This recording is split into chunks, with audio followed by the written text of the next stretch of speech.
Hello everyone and welcome to the Transit Nomad family. In this video we'll be discussing London public transit pricing while comparing London's tube versus buses.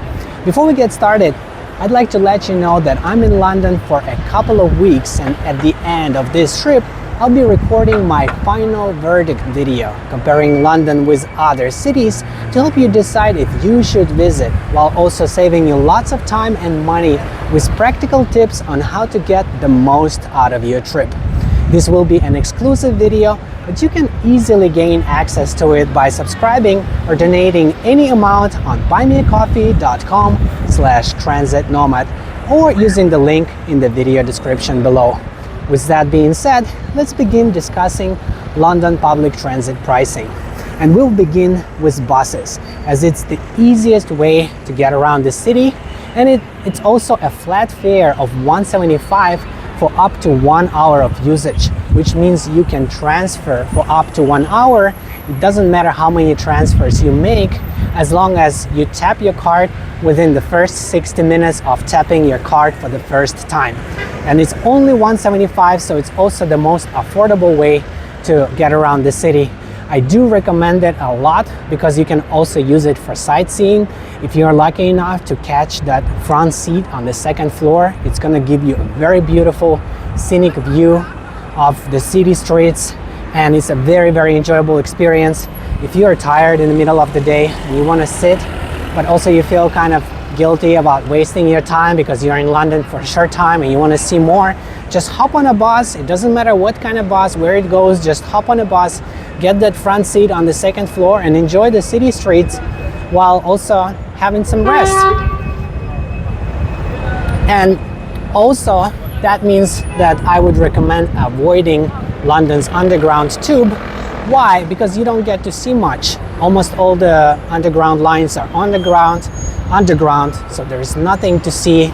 It's basically just a train in a tunnel, and you cannot see anything outside of those windows.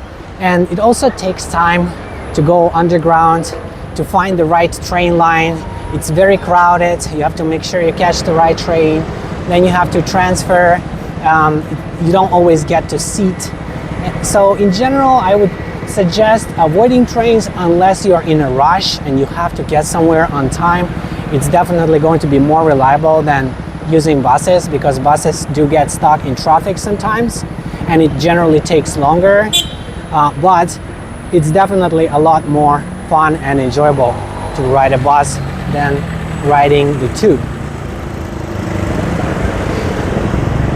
But if you choose to ride the tube, you should also keep in mind that it's more expensive than riding buses. The single ride fare starts at £280 off-peak and goes up to £360 during peak hours. So if you enter during peak hours, you're gonna pay a little bit more, £360, and if you only ride it during off-peak hours, you're gonna pay a little bit less, £280. And that is just for a single ride fare. You have to tap your card every time you get in and every time you get out, because fares are calculated based on distance.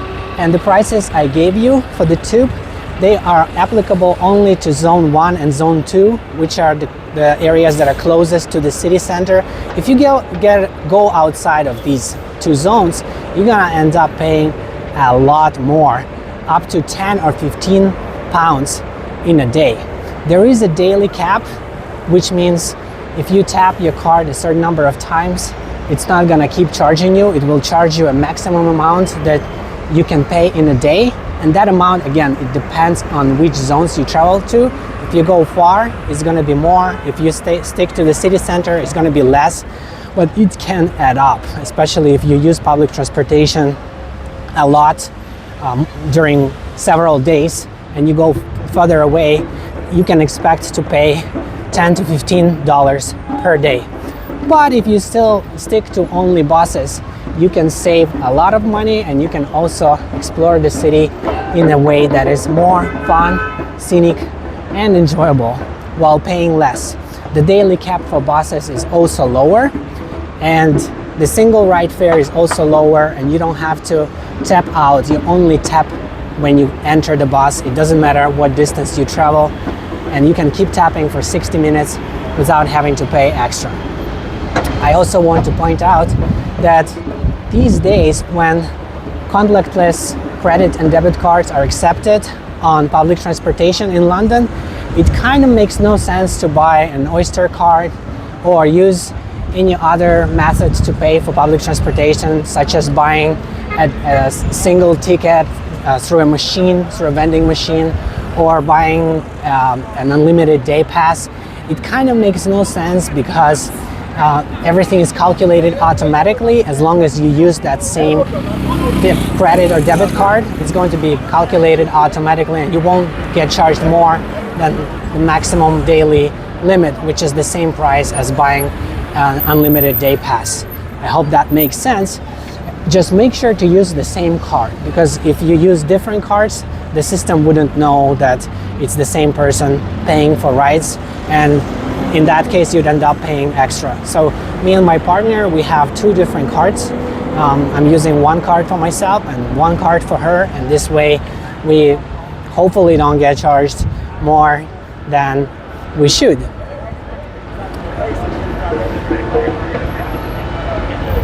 I love these double-decker buses. Very excited to be in London. And on this note, I do want to let you know that as an active traveler and business owner with experience, I might be able to assist you with trip planning, life coaching, and business consulting, with all the details available at buymeacoffee.com/transitnomad.